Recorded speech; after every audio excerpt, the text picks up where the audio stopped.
How are the babies? Hello, everyone.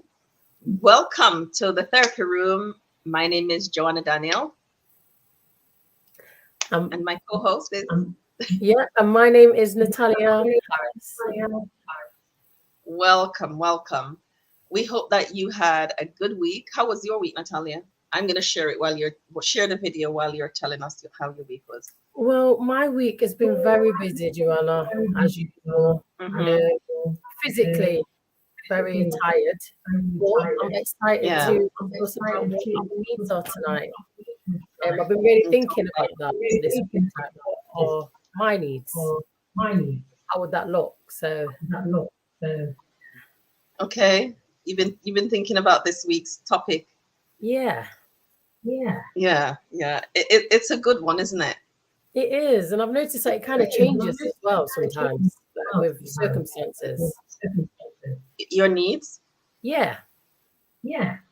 It does change.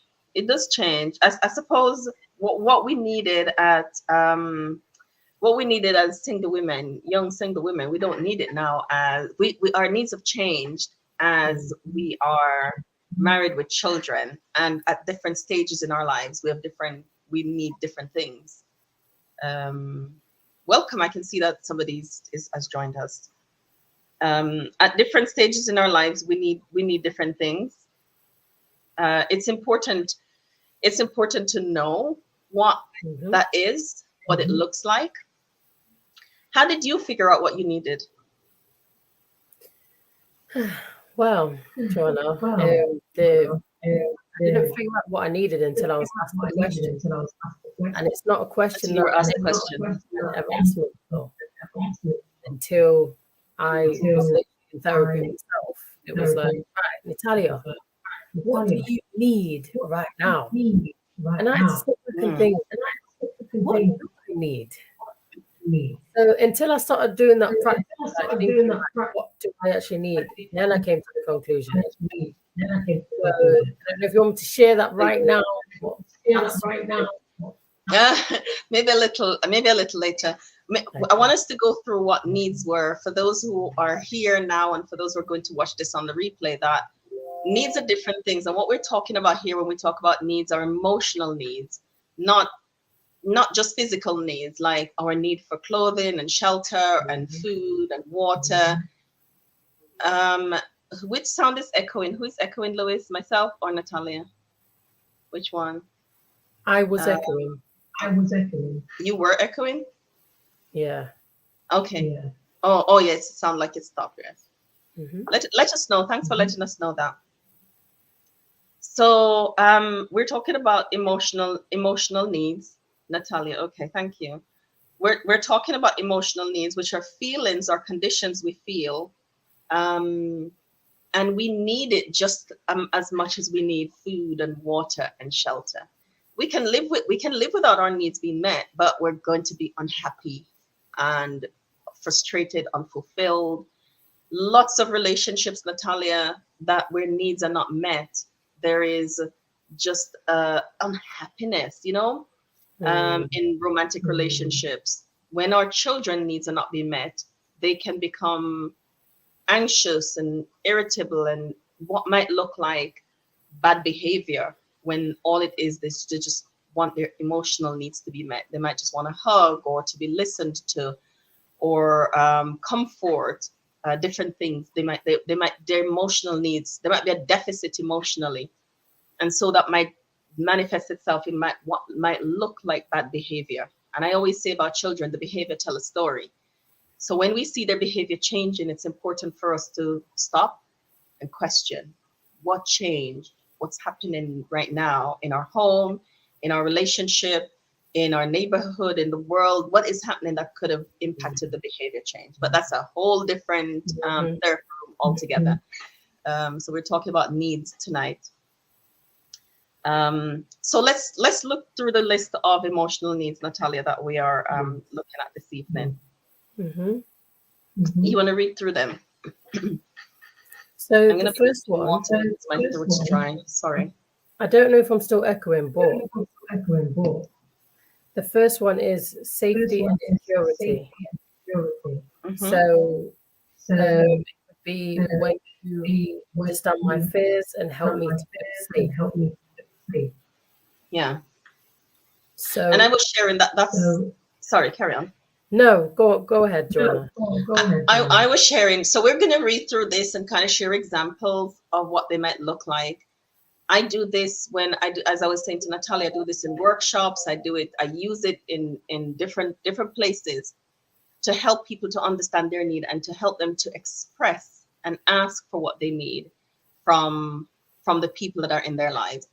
And I was sharing with her that safety and security is one of mine. And I stumbled on it, I say, because we didn't use this language when I was growing up. And when I just got married, my husband wouldn't lock the door at night. And I was wondering, I was just in shock that he wouldn't lock the door. And he thought, why can't you lock the door? Very calmly, very reasonable question that seemed very unreasonable to me, that he wanted me to lock the door at night. And then I realized, as I thought about why it was so important for me that he did, I remembered when I was growing up, I used to read late at night. I love books. And my father used to check the doors around midnight, or it felt like midnight because when you're young, but I knew that we were all sleeping. Everybody was sleeping. The house was quiet. And he would get up at a certain time and just check all the doors. I would pretend to be asleep because I wasn't supposed to be awake. But that used to give me such a sense of safety. I felt like nothing could come in and harm me because as long as he was home. And so when I got married, I didn't know that was a need, and that had made an impression on me. So when I got married and my husband wouldn't shut the door, I was just really hurt and felt let down. So when I thought about it, reflect on it, and ask myself questions, I realized that when my dad locked the door, it made me feel safe. So I could tell my husband, I said, I could shut the door at night, but when you do, it gives me a sense of safety. And so now I don't have to ask. He knows. He knows. And so he meets that need for me in that physical sense by making sure the doors are shut. 18 years on, sometimes I do shut the door, but sometimes at midnight or late, I'd hear a sound and I'd say, did you shut the door? So it really gives me a sense of safety. So that's one emotional need. And did you see how I asked for what I needed and how I explained what it meant to me? And it was responded to. Now, it's not always responded to, and that's always something that people ask me. What if you'd shared and he didn't respond favorably? And we'll probably get into that. Carry on, Natalia. Mm-hmm. So me, Joanna, in terms of me feeling safe, thinking about in my childhood, when I used to cry, I'd always get a hug. It's like a natural response. So if I cry, I'll automatically get a hug. See if you can just turn your speaker down. Kind of a bit. I am echoing as well. It's me when I'm speaking. I can hear myself. And you think it's my sound? I think if you just turn it down a little bit, maybe. Yeah. Okay, I've done that. Yeah. Perfect. I hope so. It's never echoed before, so I don't know why it's doing it tonight. I don't know. But yeah, sorry. So when I was a child, every time I cried, I would get a hug. Yeah.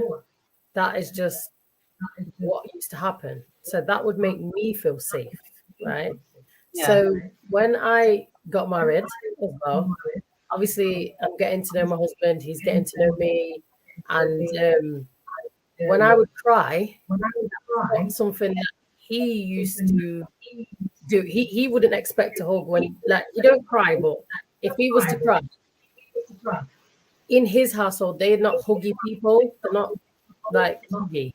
So with me, like, I'd cry and I'm looking to him, waiting for a hug, not getting a hug. And it would leave me feeling like love, and like he don't care. But he does care, and he would tell me that he cares. He would physically be there, but in terms of hugging me, that's something that I learned that in therapy as well, and work on myself. And just realizing, you know what, this is actually a need for me. Like, I need to feel safe from you. I need to feel loved. I need a hug. And sometimes it might not be like an automatic thing where you're going to get it straight away, because at the end of the day, it was unfamiliar to him.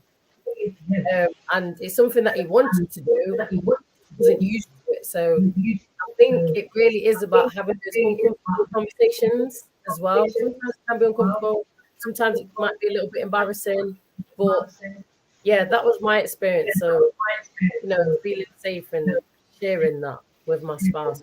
This is what I need. If you see what I need a hug. And it just so happens that all exactly the same now. Yeah. That it requires vulnerability, isn't it, to say what we need? It does. Especially when I cry, I need a hug. That's very vulnerable. Mm-hmm. Right. So they're saying when there are two devices on, sometimes it could cause the echo. Do you have two things on? No, I've literally just got the laptop on. Just the laptop. I'm not sure why it's doing that because it's never done that before. So I wonder if it's your position because you've never sat in that position. Yeah, no, I haven't actually. But Joanna, it's me who's echoing. It's not you. I know, but we can hear it. So I don't know. We want to try and solve the problem to see why you're echoing because you've never echoed before. No, I haven't. Or am I just talking loud? Sometimes it's not there now. No, you're not talking loud. Yeah. You're not talking loud. What's the next need? The next need is, so it says, specialness. Yeah. So, specialness. So when you let me know that our relationship is very special to you. Mm-hmm. So, or when we do things to make the next person feel special, what are some of those things that we can do to make people feel special? It's not a need for everybody, but it's a need for a lot of people. It's important to know that that's a need. What are some ways that people can make people feel special?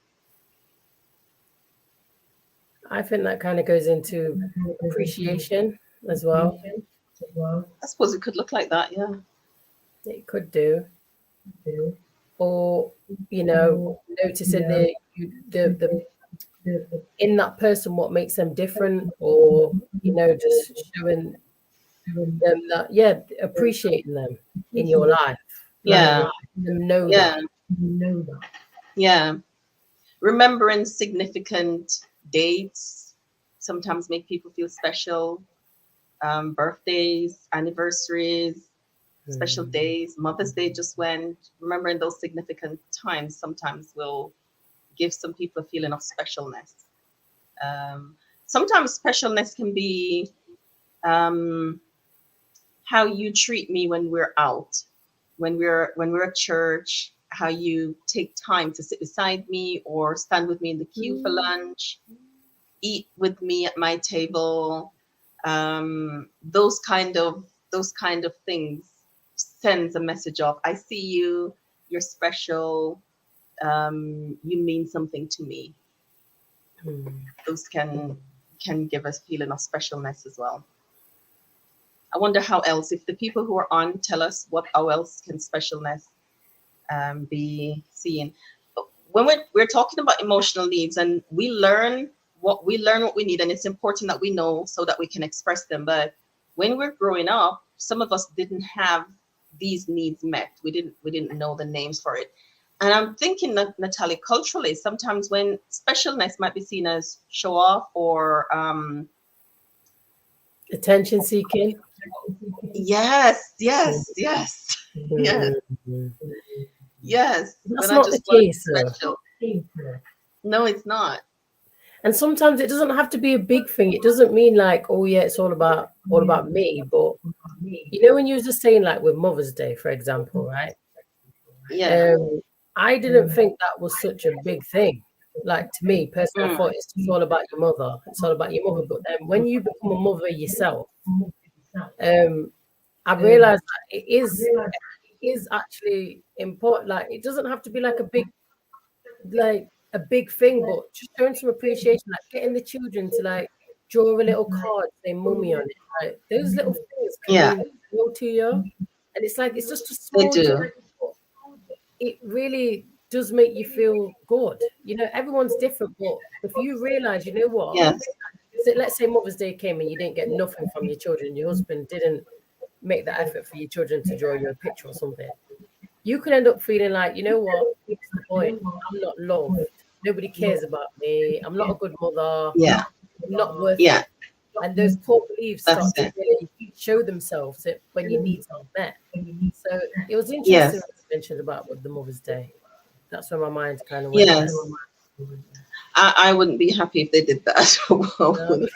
I would not be. I need the flowers, please, on the card. Mhm. And I say to the children, ask me for money because I know you don't have any money. You're not working. Mhm. I want to train them. I want to train that into them to be thoughtful of others. Mhm. So ask in advance. Ask me, ask your dad in advance for the money to get the gift. And it's not even a gift, you know, a card, some flowers, whatever. Mhm. Make the special breakfast because I'm teaching them how to respond to how to treat people with kindness and how to treat people with specialness. Because one day they're gonna grow up and get married, and I want them to be able to learn how to do that. So they learn it from practicing on their mommy. They do. Natasha said that words of affirmation makes her feel special. Yes, me Nice, too, isn't it? Natasha. Like, yeah, yeah. Words mean a lot. They really Words do. of affirmation. They do mean a lot, don't they? They reach deep. Words of affirmation can almost be a hug, even though people don't hug you physically. But when they acknowledge you and you feel seen when somebody affirm you. I love using those. When we use them in retreats, they just really just open the room up to something, another layer of things that we work through. Yeah. When we sit in a circle and everybody affirm each other. So And thank the you for that, free Natasha. is free as well. It costs nothing. Not a thing. And it Not can a stay with thing. you for a long time, you know. That same book, Joanna, that was on about earlier before this, with the love languages, the 5 love languages. Yeah. I was learning Yeah. about the words of affirmation. Just by saying one nice thing, it could stay with you for years. Like you really hold on to that and remember it, you know. So That's true. That is true. Joyce said, being a man, a woman of our words can also make somebody feel special. That's true. That is true. That's true too. I love the ways that we're talking about specialness because they're. I never thought about words of affirmation as Natasha shared, and Joyce talking about somebody being dependable that makes the next person feel special. And I never thought about that either. I wonder how we could communicate that to the people that are in our lives. That when I know that I can depend on you, it makes me feel special. And it's just the way that dependence might look. Like when I know that I'm not going to be left on my own in this situation, that means I can depend on you. It makes me feel special. When you encourage me, when you affirm me with your words, it makes me feel special. So we're not saying to people, I want you to make me feel special. We're giving them some insight and some ideas into who we are, and they're learning about who we are and what makes us feel special. So when you use affirming words for me, or when you say this to me, it makes me feel really affirmed and encouraged, and that makes me feel special. So the person who care about us is going, taking notes around how to treat us, because that makes us feel special. I love it. And as you said, as we grow, the things that makes us feel special might change, or we might feel like we might learn new needs that we have that we didn't know we had before.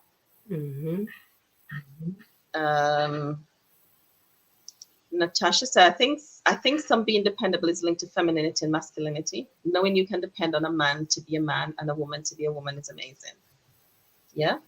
yes. I need to depend on you. And that gives me a feeling of, see, I would call it something else. It gives me a feeling of safety that I can depend on you. Like you're not shifting, you're going to be there, you're going to do what you said you're going to do. That makes me feel safe. But it makes you feel special. See how we're different, and it's important that we know And this came on the back of last week when we were talking about silence and how that can be used to heal communities. And if we think about our needs and how that can be used to this as well, when we're sharing this with people in church, in our communities, in our homes, the people that are in our circle that we're close to, it really can help to deepen relationships. Only do it if you feel safe. Yeah.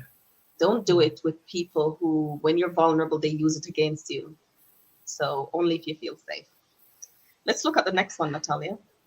So the next one is appreciation. So appreciation. When you thank me for what I do. It could be that. Yeah. So how else could, because this is just one example, how else could appreciation be shown? Let us know in the comments. How else could we show appreciation? Like, I appreciate you.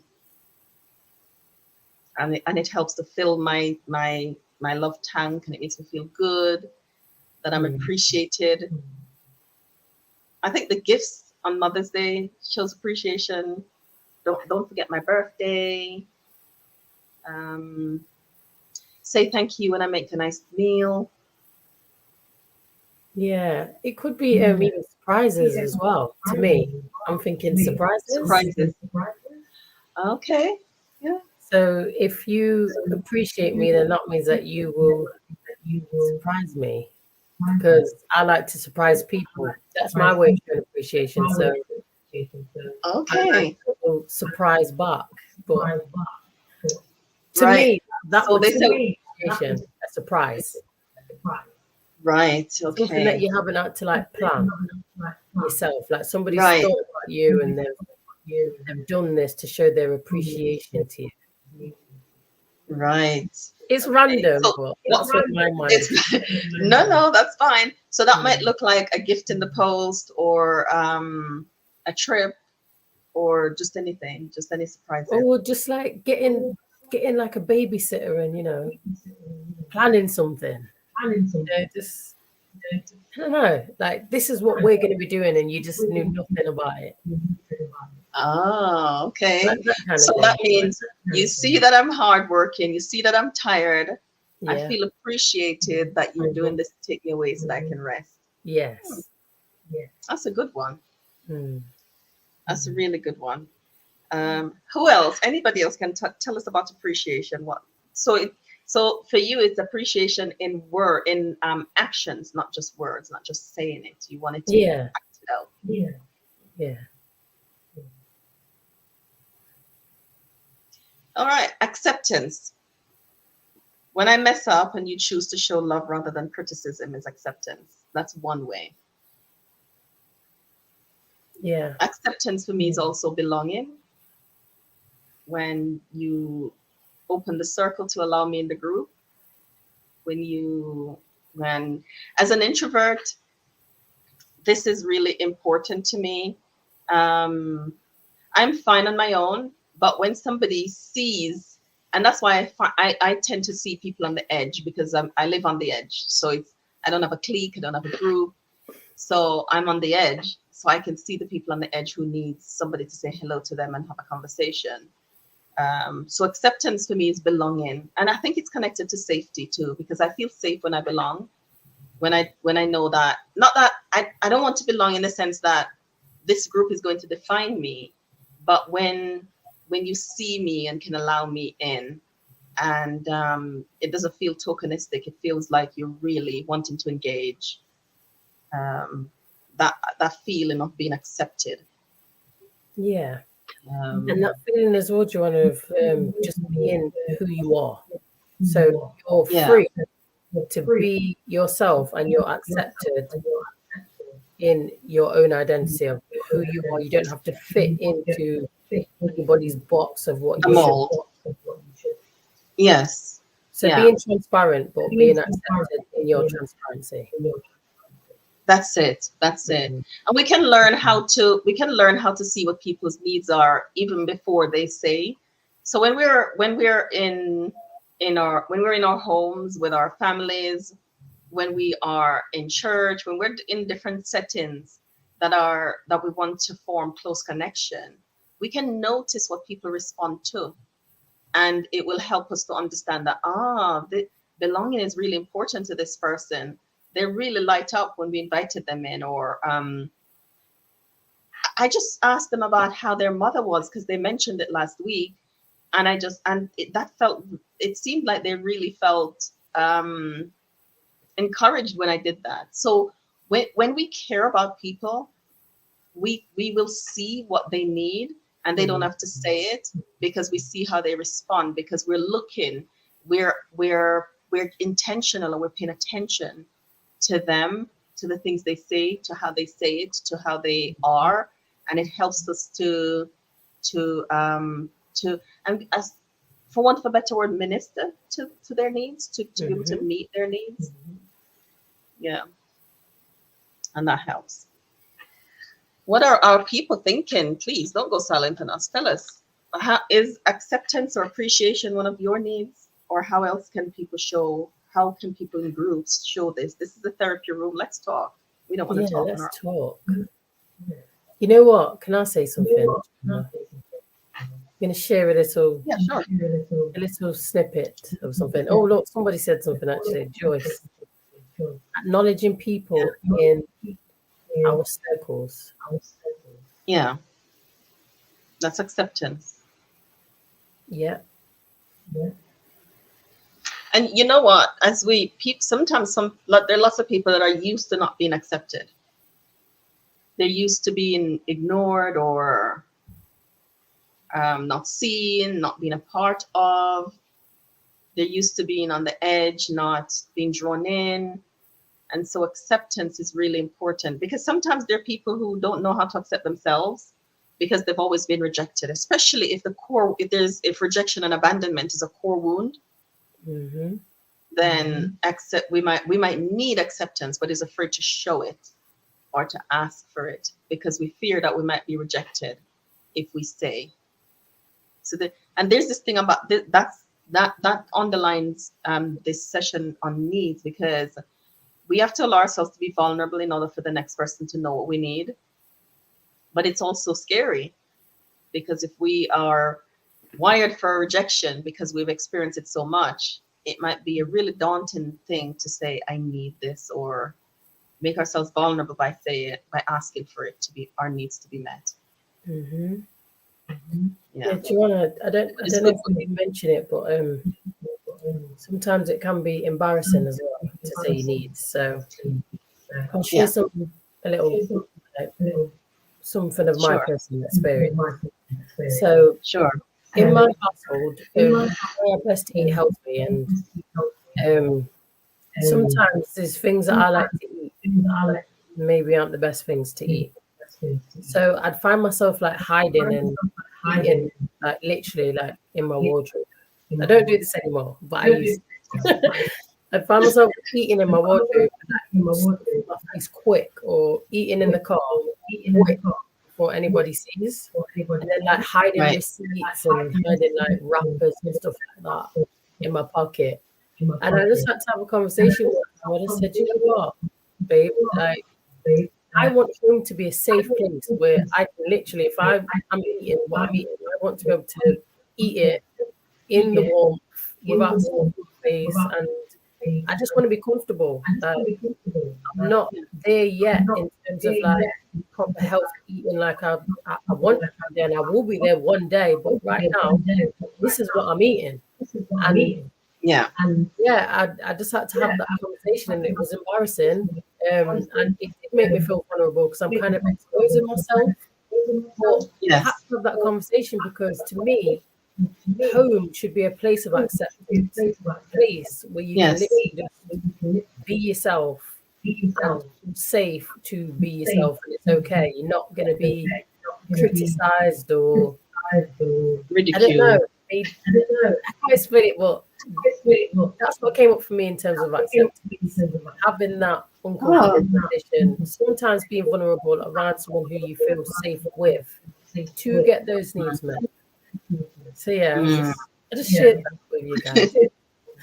Thank you. But did it make you feel safe when it was received well and you weren't judged or ridiculed or any one of those things? It definitely did make me feel safe and feel better, because I had already planned in my head how he was going to respond, but he didn't respond like that. He responded in a good way. At the end of the day, everyone's life is individual, and everybody kind of walks their own road of growth and happiness and everything. Their own Yeah. spiritual walk as well. So, yeah, I'd already had this idea of how he was going to respond, but he didn't respond like that, and that made me feel accepted and feel like I can maybe trust you more with Mm. close to me. Yeah. And be Yeah, more. that would definitely deepen trust. Mm-hmm. Really deepen trust. I hope people are listening, especially men. I don't say especially men, because I'm sure you must have done that in at different times too. But these are the kind of things that really deepens trust in church communities as well. When somebody do the hard work of exposing themselves in that way, I'm going to say, and be vulnerable, that we can receive it well, and not judge or say, well, you shouldn't do that, and you should want this, and this is what it should be. Be good if we try it with our children too, Natalia. To accept them, and to hear them, and not say, well, you shouldn't think like that, and you shouldn't say that, but just to hear them and let them speak out what they're feeling. Definitely. That really helps. It does help, and as they get older, they'll be able to. They'll build that trust with you. So when the big things come later on, they will see it as a safe place rather than a judgmental place. They wouldn't hide, because the hiding, that's the story within itself. What are you hiding from? Why are you hiding? Yeah. I'm telling you, if you have young children, start now. We have teenagers, and I count it a privilege every time when they want to talk to me and they're sharing their heart and their stories, and I'm listening in amazement. Sometimes, of course, as a parent, you want to fix, which, like, just listen. And because I want safety. I want them to feel loved, feel appreciated and accepted and heard, and all of those things that gives us this warm, nice feeling inside, and gives us security, and make home a safe space, because we need them to have. Home needs to be a safe space, because that's the platform and the foundation for what they build the rest of their lives on. So yeah, we want to teach lessons as well, but we're to learn how to listen. The Bible says that we should be swift to hear, slow to speak. Exactly. We can do a lot of validating when we do more listening. All right, affection is the next one. Affection. Yeah. So I give one example here. Do you want to read that, Natalia? Says, when you show love to me by touch, words, and kindness. Yeah, so that's one way affection can be. I wonder how else could affection be found. And there, people, please speak, please talk to us, those who are here. How else could affection be shown in terms of emotional needs? And we're talking about meeting emotional needs. They are necessary for us to thrive in relationships. How can affection be shown other than touch? Touch definitely for the people who that's their way of receiving love. We don't want to touch people, and that's not their way of receiving love. So we can ask that, can I give you a hug? Would you mind if I give you a hug? They might say no. It's not a rejection of us. It's just that's not their need. Words can be affectionate. How words are said, the tone that we use to say the words. Because somebody can say I love you and you do not feel loved. But somebody else can say I love you with their tone and their body language and their eyes, and just joy in your voice, and you know that, yeah, I am loved when it's said that way. Okay, Joyce said, spending quality time. Yeah, that speaks to affection. That's a good way. That's a good way of showing affection. For those who have children, we can ask our children, what does, how can I, when I do this, does it meet your needs? Or I do this with, teach people how to do this with their children. So go back and watch the video, write them all down. And I learned this from my supervisor, as I was saying to you, Natalia. And we draw a circle and divide it into 10 slices and ask each, do it as an activity at home, and ask each child to say, you know, which one is important to you. So if you're struggling to understand your children, understand what they need and how to meet it, when you know, this is a way for you to learn what is important to them. Do it with your husband, do it at church. Do it at church, in your youth group. If you're doing it, you know, any team that you're having and you want people to gel together and needs to be met, do it in those settings. My youngest, if we're separated for a couple hours and he has something on his heart, I always know, because he comes and hang out in my room. So if I'm finishing up something, I'll notice that he's staying longer than a minute or two, and I'll say, do you want to talk? And he'll say yes. He came the other night and he wanted to talk, and I wasn't finished, and I just needed to finish up what I was doing because it was late. And I said, I think I was talking to my siblings because my mom wasn't well, and I said, just a minute, I'll come and find you. But it was late and he was going to bed, and he said, I just wanted to talk. I felt that was so nice. He needed to just talk to his mom, and we can have long chats, and for him that's affection. So it's different for different people. Natasha says, picking up the mental load. Ooh, yes. Doing things before you're asked. Acts of service is affection for me. Ooh, yes. Definitely. Yeah. Just do it and I don't have to ask. And I thought, yes. Release the mental load. I wonder how we can ask for this. We can ask for this to be met. Yeah, how do you say that without nagging? How do you say that without nagging?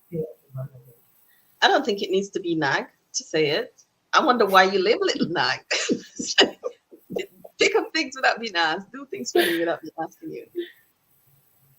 Why did you think? Why did you label it nagging? Because you know, like doing things without being asked. I don't know. I'm thinking, does that take years to happen? Like, how do you get to that place of your spouse just understanding for you to do things without you asking them first? Like, I don't know. I'm thinking it must take a lot of nagging to get there. I don't know. I think, you know, sometimes when people say things to me, I would say, how do you frame that in a need? Like, how can you ask for that? Because sometimes they won't know. People won't know what we need unless we say it, especially if we're talking about our homes. About our homes, we can say, you know, when you Natasha said, leave the shopping list on the fridge. Yeah, like hint, shopping list on the fridge. Or we can say, when you do the shopping, it really releases me to do something else, or it takes one thing off my plate, and I really appreciate that. So, you know, try that approach. If that approach doesn't work, say, I would like for us to split the shopping. You do 2 weeks and I'll do 2. We both work and I feel tired. And when I do too much, it makes me feel this way. And I'd like your help more. So we're communicating what we need in a way that is not, it's not harsh. It's not critical. It's not saying you never help me with the shopping, because now that feels attacking. It's, could you, you know, would you be able to please do the shopping this week? Or when you do the shopping, it feels like this for me. And it really frees me up to sit sometimes because I'm tired, or to do something else. Or if that doesn't work, I would like us to split the time, who do shopping, and you do 2 weeks and I'll do two, because I've been doing it on my own and it feels a lot. So we're doing it like that. We're communicating. If that doesn't work, then we say it another way. If that doesn't work, right, we need to sit down. We're going to do some boundaries. So Yes. we're going to be explicit about the boundaries now. If all the things that we try doesn't work. And once again, I always have to do this disclaimer. If the relationship is emotionally or physically abusive, this won't work, because the next person is not safe enough and validating enough. They can't hear your needs and they don't have any plans to meet it. So keep yourself safe, please. But so if all of those things don't work and the relationship is safe and it's not abusive, we're going to have a sit down, because we really need now.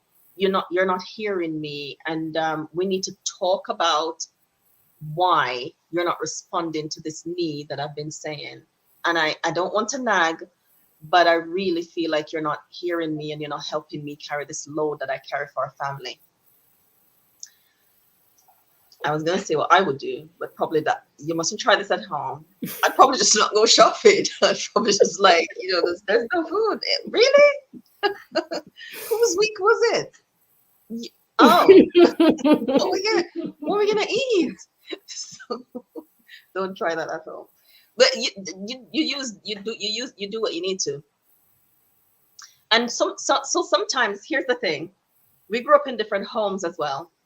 And so one person might grow up in a home where the mother does all the shopping, and the next person grew up in a home where dad would do the shopping.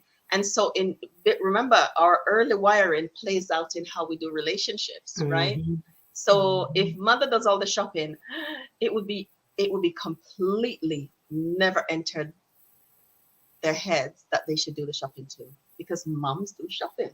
You see? So now it's a relearning and unlearning. Let's draw some rules around how our family is going to function. I know your mother always did the shopping, but this is our circumstances, and I'm going to need your help some more. So we say it in a need, so that we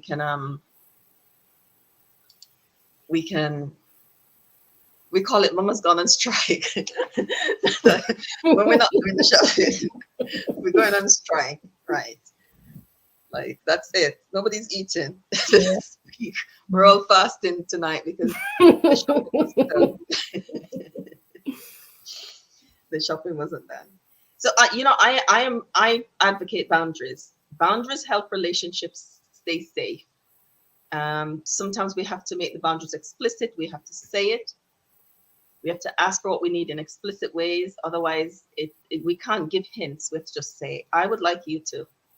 When you do, would you be able to? Can you please? Thank you very much. Just say it in those ways, so that otherwise, what happens is bitterness build, and then conflict is the result. But good communication will help us to minimize conflict, and it helps us to manage conflict. And I think needs is a big part of some of the things that cause conflict in relationships, both romantic relationships and, just interpersonal relationships, when our needs are not met, can cause conflict. I think tone of voice as well, Joanna, like what you're saying, it's your tone, how you say it. If you say something kindly, I feel like it'll be received better. Soft answer, turn up for rough. Absolutely. So, yes. Yeah, that can definitely help. I think it definitely how we say it. I think friendships can also become problematic when needs are not expressed, but their expectations. I'm expected to know that you like birthday surprises, but you've never told me, and I'm not used to birthday surprises. And so I didn't do it how you wanted it. And now you're upset with me, and I don't know why, but you're not talking to me, you're not returning my messages, and you kind of just freeze me out. And I didn't know that was special to you. If I did know, I would have done it, because it's not normal and natural for me. So talking really, really helps relationships. It really does. Because sometimes we just won't know if we don't share. All right, encouragement. Do you want to read that, Natasha? Encouragement. When I am Natalia, struggling, not Natasha. yes, Natalia. When I'm struggling to reach my goals and you give me a boost. So that one kind of goes with words of affirmation as well, you know. Yeah, it does, yeah. This one means the world to me. This one. I was gonna say, does encouragement means a lot to you? So much. So much. Means a It's lot. like money. This is like money to me. It's like money to you. It's really that serious. Wow. So if you've seen that I've done something that I've been struggling with for so long and there's no acknowledgement of it, my core belief says you don't care about me. You don't. So what's love that me. core belief then? What's that core belief then that is lying to you? Let's say I'm not encouraged, therefore I'm not loved. What's the core belief? What's the root? Because I'm thinking if you seen how important it was, if you seen this the hard work that I put into this, if you loved me, then you would share that. You would tell me. You would help me. You know. You would. But that might encourage me. they might not see it. They might not see it. They might or they might see it, but it doesn't, because it's not a need for them and they don't know that it's one for you. It's not going to be. It's not. They might not respond to it in that way. But Joanna, So I I'm wonder how speaking that from could a be place of me being very open with what my needs are. Okay, This you've is shared from a, before, this is right? from a perspective of knowing your needs and Right. communicating them, and then you're not getting it. That's when the conflict's going to start. You know. Absolutely, yeah. Because then hurt feelings would. But I just wanted to say though, if people are listening, you mentioned your core belief. I think our core beliefs we have to manage, because even though it's a core belief that says I'm not encouraged, therefore I'm not loved, then that's for us to work through and go, breathe. I feel sad that I wasn't encouraged. I'm really hurt. However, it doesn't mean that I'm not loved, because that core belief comes from somewhere. That core belief travels with us as we're growing up. And so we have to know that, okay, it doesn't mean that. It probably never did mean that. But that's the story. That's the narrative that we developed when we were young and we were never encouraged. And it told us, the child, that we weren't loved. And so we grow with that narrative. And so we have to challenge that narrative that I'm not encouraged doesn't mean I'm not loved. I'm really upset though. I'm mad. I worked so hard. I wanted to be seen. I wanted my hard work to be acknowledged, that it's not acknowledged, and I'm fighting mad. So we can acknowledge that, and we can sit in those feelings of mad, upset, without accepting the lie that it means I'm not loved. That takes work. That makes me go back to think that sometimes, you're giving people what you want. So you could be someone that encourages, and then when you don't get it back, it can feel disheartening. So I guess it's very good to work out what this is why it's good to know what your needs are, and then understand other people's needs, because many times you will give your needs to other people, and when it's not received, conflict comes, and and you feel rejected. Because they didn't, but that's not what they needed. And so it's important for us to know and to ask, and so we're not giving people what we want. That's really crucial, because we do that. We do that. We do that. That was a really good one, Natalia. I really love it, especially because you mentioned the core belief, and our core belief will prevent us from asking for our needs or even acknowledging it. Shame is not a feeling, or shame is a core belief. Shame operates as a core belief. It tells us stories about ourselves. That means that we will hide ourselves. We will not acknowledge our needs to ourselves. We will not work to meet our needs ourselves, and we will not have any expectation that anybody is going to meet them. But we need it met. So it's this conflict, and maybe one day we can do shame as a core belief and how that operates, and some of the ways that we can work with that.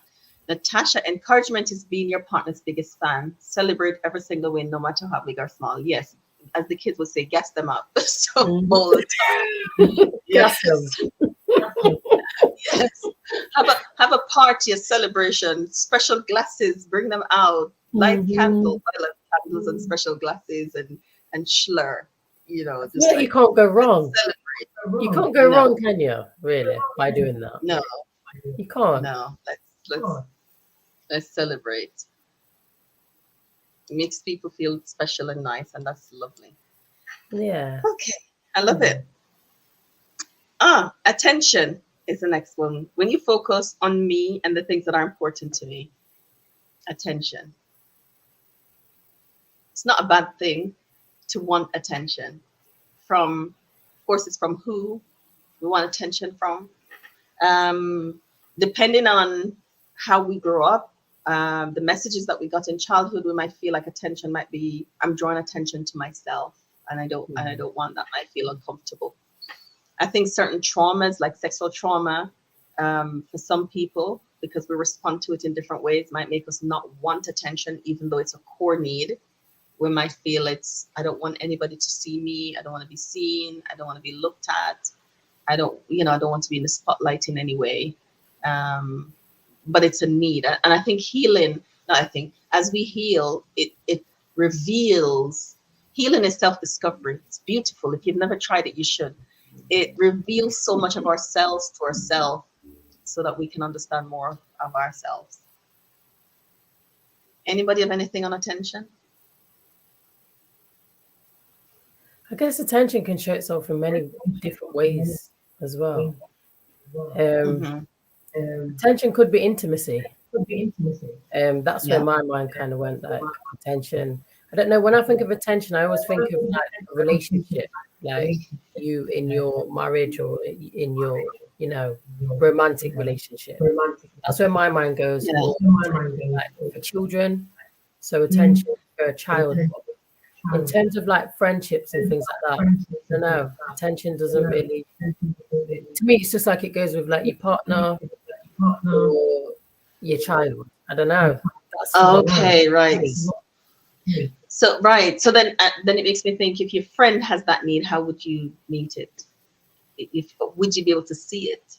If your friend, somebody at church, somebody in your circle, somebody who you're somebody leading, needs attention. yeah, and not be irritated by it, because sometimes if we don't believe that they should have it as a need, we might be irritated by it. If we just think, why are they attention seeking? Yeah. We see it we view it through those lens. That means that we wouldn't respond to that person favorably. I guess that would have to really take some communication again, because we're not mind readers, are we? No, but sometimes people don't know that that's a need, and they don't know how to express it. So if we know, how would you respond to somebody who you're seeing do this, and you think they're attention seeking? You think, they might really need it. How do I stop and allow myself to deal with whatever I'm feeling, quiet those emotions for me, understand what's going on, why am I irritated by somebody's need, and see how I can turn towards the person and connect with them. Maybe, I don't know, maybe it would be just time. So just giving them that time. So attention could be time, quality time, one-to-one, so that that could be meeting that attention need of just, you've got my full attention, I'm here for you. Yes. Because sometimes you're ever talking to your children and you're not looking, and they do this. You just like turn your face towards them, like, look at me when I'm talking. That could be attention too, as we give people eye contact and we are respectful in our whole self is there as they talk, and we're really listening, and being present as they share. I think it could be that too for some people. We have to be intentional about people and really love people in order to. But I think that's who Jesus is, isn't it? And he's our model. Comfort. Comfort. When you understand my sadness and help me feel better. And it's not just sadness. I mean, I say comfort in that way because that's one of mine. I love comfort, and comfort is a warm drink on a cold evening under my blanket on my own in silence. It's like, leave me alone. And that's comforting to me. Going for a walk on my own is comfort to me. Sitting in the sun as it streams through the window and everywhere is silent, that's comfort to me. And so people to understand that and just let me have a minute, let me have this time, that's comfort. But I imagine comfort might mean different things to different people. What does Joyce say? Get communication is needed. Normally trying to take time to listen, then assess from there, right? Definitely, Joyce. That means assessing needs. Is comfort one of yours, Natasha? Does that resonate? Me, Natalia. Why am I calling you Natasha? Natasha. You're getting me mixed up with Natasha on here. Yeah. Comfort. I mentioned something about this earlier. When I'm sad, I did it with the sad thing. Mm-hmm. What needs Yeah. I need at that time. Mm-hmm. Guess it's just feeling comfortable, isn't it? Yes. Yes. Yes. Yeah. When I feel safe, I'm comfortable as well. If I'm not feeling safe, I won't be comfortable.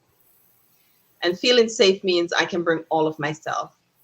My serious, I don't have to talk, or my quirky with dry humor, or whatever. And then I feel comfortable in your presence. If not, I'm not staying, and I probably won't come back. Yeah. Definitely. So just being in a comfortable space to be 100% transparent, just all of you. Yeah. Like saying, you can just be yourself. Yeah. I don't know who is still here, but what's comfort to you? What does that mean? As we go through the needs, we're winding down. Then there's respect. Respect. Is that a big thing for you? Respect? Is that a big thing for a lot of people? I would say it definitely is. Respect is a big one. It's a big one for a lot of people. Yeah. And I guess respect shows itself in many different ways.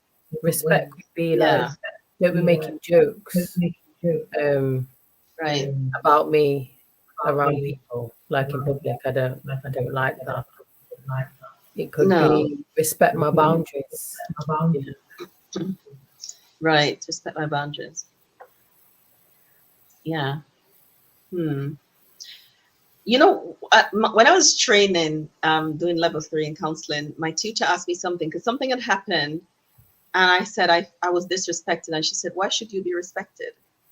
And I was taken aback by that. I thought, wow, what? Why? that stayed in me for a long time as I reflect on that. And so it's not a big thing for me now. When I feel disrespected, it makes me question myself. Why do I feel disrespected? What is it that they've done that has given me this feeling? And I take it as my responsibility to work through, and not the next person's responsibility to do anything to make me feel respected.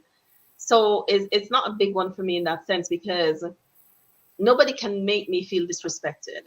I do because there's something that resonates with me based on their actions. So I work through like, okay, so what's going on here? And who do I need respect from? And why, when they do certain things, it makes me feel disrespected? Why did I feel like I needed to be respected around that thing? So if people disrespect my boundary, that's my boundary that they disrespect, not me. And so what I do is reinforce the boundary. That person gets shifted from the position that they held in my life, and things have consequences. So I just act on reinforcing my boundaries. I act on being clear about the boundary that was broken and what needed to be done in order for the relationship to be restored. But this feeling disrespected is something that I've learned how to work through, so that I'm not. It's not a need for me. I suppose it's how I'm going to say it, because sometimes my husband and I have this conversation when he feels disrespected by myself, by the children, or just anything, and I'll say, well, what happened, and why did you feel you need to be respected in this area? And sometimes people are not trying to be disrespectful, but something may happen, and you are connecting it to, because sometimes it's connected to a core wound, Natalia. Okay. And when it's connected to a core wound around self-esteem and around self-worth, when anything happens that seemingly touch on those areas, then we feel disrespected. When those core wounds, but when we can not that it's not a need for people, it's a need for some people, but I just want us to kind of think through it, because it's such a heavy one, especially in marriage, where men must be respected, like that awful book. men must be respected. Like, I'm not saying they shouldn't, but we need to examine it a little bit more to understand what is it connected to, and how can somebody demonstrate respect to you, and what are some of the things that makes you feel disrespected? And because you feel it, does it mean that it happened, or does it mean that you need to address a core wound? I never looked at it like that before, Joanna. It made me think. So basically what you're saying is that when it comes to respect, if somebody's disrespecting you, it's their own stuff. It's not your responsibility. A lot of times. It is. A lot of times, yeah. A lot of times. Okay. A lot of times. Because people, so, I mean, and of course, sometimes disrespecting you is cultural as well, isn't it? Because, like, in Jamaica, the way somebody would disrespect you, the language that they would use, if they do it here, people would be going, oh, wow, what are they saying? It wouldn't mean the same thing. So sometimes it has that cultural connection to it as well.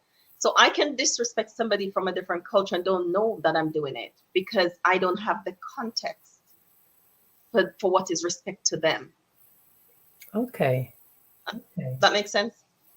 Yeah, I think with age as well, a lot of people, they can feel like if you disagree, then you're disrespectful. Yes, sometimes some people feel like if you disagree, you're disrespectful. Yeah. But is that disrespectful? No. It's not. As long as you're not being disrespectful to them with whatever you're saying, it can't be disrespectful to have a disagreement, to not agree on another different opinion. That's right. Yeah. So we work out what that means. Like Joy said, respect is huge in my relationships. I feel it builds trust, feelings of trust, safety, and just needed for well-being. So I'm never going to deliberately disrespect anybody, because I respect myself. So I'm going to speak to people with respect. I'm going to be mindful of a lot of things, but there might be ways that I am disrespectful unknowingly, so that needs to be explained. If it's a need, emotional need for someone, it needs to be explained. I felt disrespected when, for me to say, I'm really sorry. That was not my intention to disrespect you at all. I just wanted to express how I felt. So this one has many bits to it, I think. It will be interesting to hear some men's perspective on respect. When I hear the word really interesting, I attach it to men. I don't know why, but that's where my mind. Yeah. Because we're told that they need to be respected, but I think it's a core need for men and women. Of course. Yeah. And I think just spending some time on it, like if it's a need for a man, it's a need for a man. But I don't want, because society said that it should, that when it's embraced as one and you don't know why. It's really important to know why, and to know, how can people meet this need for me realistically? Because if people meeting the need might be they'd never disagree with me, that's not realistic. People are going to disagree with you, because people are going to have different opinions to you. People are going to have different thought processes, all of those kind of stuff. So what would demonstrate respect to you and what would demonstrate disrespect to you? I think it's important to work through.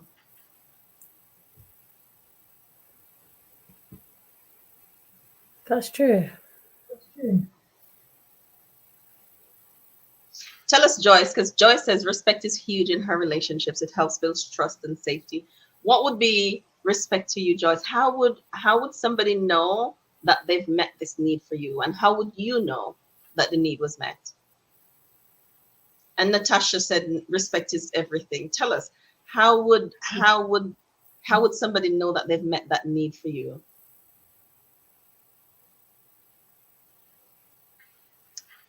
We're going to move on to support, the last one, because it's after 9. We're going to move on to support while you think about. I'd really love to know, though, for the people that it's important to, I'd really love to know what it means. Support. Do you want to read that, Natalia, please? Yeah, it says, when you come and help me when I am tired or struggling on my own. So that's one way. Support is a massive one for me too. Yes, I was going to say, as a mother, support in different ways. Support is important in different ways. Like you help me physically, or you stay up with me when I have a project and it's running late into the night. Stay up with me, or go for a walk with me, or different ways we support people. Yeah. Do you think this one does kind of go with acts of service as well? Yeah, I suppose so. Yeah. But I like support, but acts of service is not here or there. It doesn't matter really. But support in that, see what I'm doing, see how meaningful it is to me, connect with that, the meaningfulness of the thing to me. Connect with that. I feel supported. I feel supported when you mention, like when I just started blogging, I felt supported when my friends read my blog and when they mentioned it. I feel support. And I have a really good group of friends that is really supportive of everything that I do. And I don't take that for granted. It's really meaningful to me. So I tell them, I appreciate their support. I feel supported when you share. I feel supported when you come. I feel supported when you share it with somebody, when you mention it, because this work is so meaningful to me. So yeah, I made a mistake of, though, what I had to do some work 2 years ago of separating it from me, that if the work is not supported, it's not me that is being rejected. And I had to do that work of separation because it was so intertwined that there was a relationship broke down as a result of that. And so lots and lots of reflection had to be done around, okay, so what does this mean? And is it me or is it this? But because this is my calling and my purpose, it feels like one, but it has to be separated. And it takes a lot of work and a lot of understanding of self to separate the two and not be offended if this is not accepted. But yeah, it took a lot of work. Wasn't easy.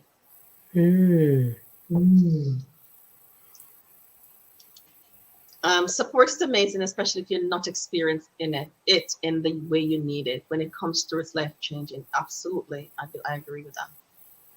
It's like a safe place to fall into, isn't it?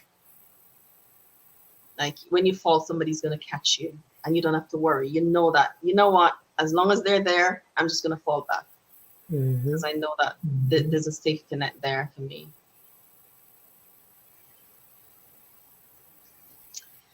All right, Joyce, if you're still there, we're still looking forward to respect. But that's the end of it. Those needs, of course, the list is not exhaustive, so you might need other things that we didn't mention. But what's important, we want you to know what you need and know how to ask for it. What were you saying, Natalia? Yeah, I was still thinking about what you said, Joanna. You know, you're saying like separating the two, you know, with this thing. I'm just thinking like practically, I know that it takes a lot of work. How could you do that? Like not in an easy way, but how can you? I don't know if anyone was listening. How can they do that practically? It sometimes the work is still ongoing, right? It's knowing, it's identity, I think. Knowing who you are, and so and what's important to you. So if you don't support something that I do, does that mean that you don't support me and you've rejected me? Doesn't mean that. It just means that this piece is not something that you align with. This piece is not something that you can get behind, but you're not rejecting of me as a person. And so there's a lot of work that needs to be done around who you are. For somebody who's listening, your identity. So it's going back really to identity and your values and your beliefs and who you are as a person, and be okay with that, separate to a role that you have. Yeah. And because counseling is a role, it's not who I am. But because it's a calling, it was so entwined for many years that any rejection of this is a rejection of me. Yeah. And of course, when rejection is a wound, a core wound already, any rejection of emotional needs can feel like a rejection of you as an individual. And so there's a work that needs to be done to put everything in its rightful place, and separate the things, or your role, from who you are as a person, as an individual. And it's not the role that needs the support, it's me, the individual, that needs it. If you're not supporting my role, then that's okay. Yeah. And you don't have to. And get to the place where you can be okay with that. And so lots of work needs to be done around identity, around understanding of ourselves. I did a workshop last week Sunday, and I'm doing one tomorrow evening with some ladies around identity. So it's really important that we do that work of understanding who we are and what makes us who we are, and separate to the roles that we have, like our role of worker, counselor, parent, mom, wife, all of that kind of stuff, because sometimes it all gets muddled up, and that's how hurt feelings happen. It's not easy work. It takes a lot of work, but it's really good work to do, because what it does, Natalia, is help you to settle more into yourself and become confident in who you are, and be accepting of that. Yeah. Thanks for sharing that, Joanna. That is powerful. Yeah, just thanks for sharing it. Yeah, thank you. Thank you, everyone, for. I love the contribution as well. So many good things came out, Natalia. Like, just going to share some of them. Here, Joyce mentioned communication. I think it's really important that we're able to communicate what we need to others, and to be able to talk to ourselves when a need is not being met, to work out a way of sharing that with the people that are important to us. Respect, Joyce said, is huge. And Natasha said support, just the piece around support and how life-changing it is when we are supported. And it is life-changing. It really is. Any last words you want to say? I just want to say thank you to everyone who's been here, for all your contributions. Thank you for sharing your personal experiences, Joanna, and some skills for us moving forward with, communicating our needs, and just looking at it in a different way. I'm taking a lot away with me. Me too. Yeah. It really does. When we know what we need and we can ask for it and express it, it really changes our relationship for the better. It makes them, it deepens relationships. It really does. So if you're married and you, it's safe, do it with your spouse. If you have children, do it with your children. If you have a friend that is really close and you want to deepen the friendship, do it with them. It really does help. Thank you for coming, Natasha. We really appreciate you and enjoy you being here and your insight. We did. Thanks, Natasha. Yeah. So next week, Joanna, should we just tell them to keep an eye out for the flyer? Yeah, keep an eye out for the flyer. Oh, same time Joyce is saying respect. Yes, same time next week. Joyce says, on respect for me, it's met when it's mutual, when I feel valued, my feelings and views are considered, even if we don't agree. Wow, I love that, Joyce. I absolutely love that. If we don't agree, but you can value me and what I say, that's deep. So this, Joyce, why you make me want to dive in, and now we're ending because I absolutely love this, because I think this takes such maturity. I see so many fallout in arguments that don't need to be, only because we have a differences of opinion, but we tie the opinion to the person and we can't separate it, and we can't learn how to value and respect somebody even if we disagree with what they say. Ooh, that takes maturity. And love too. You must really love the person to be able to still value them as a person, to separate. It's that separating thing. Like, we might not agree, but the love is still there. The respect is yeah. Yeah. And you go deal with your hurt feelings, because sometimes we can have this hurt feelings when somebody disagree with us, and go acknowledge that and you go deal with it on your own, still valuing and respecting the person and that their right to have their own opinion.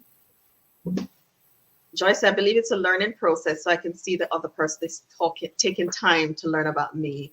Yeah, it is. It's a growth process, isn't it? Yes. It's a growth journey.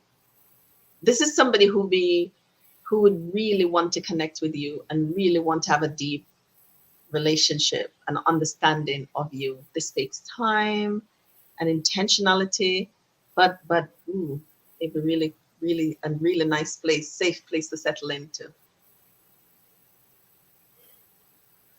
Ooh, I love that. Thank you, Joyce.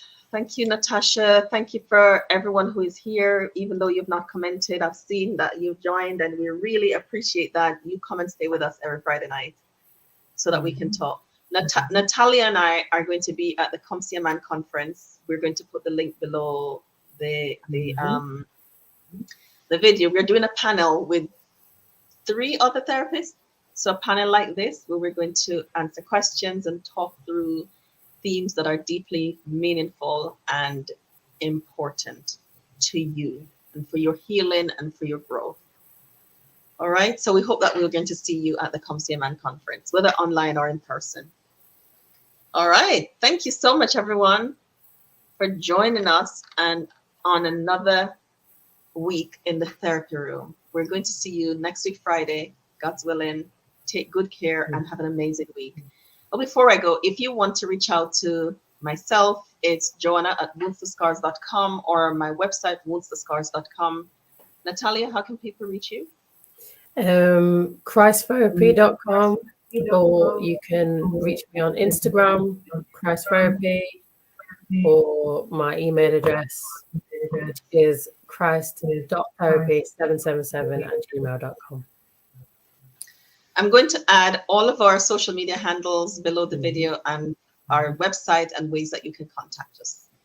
We really appreciate you. Have a great week. Bye. Bye. Bye.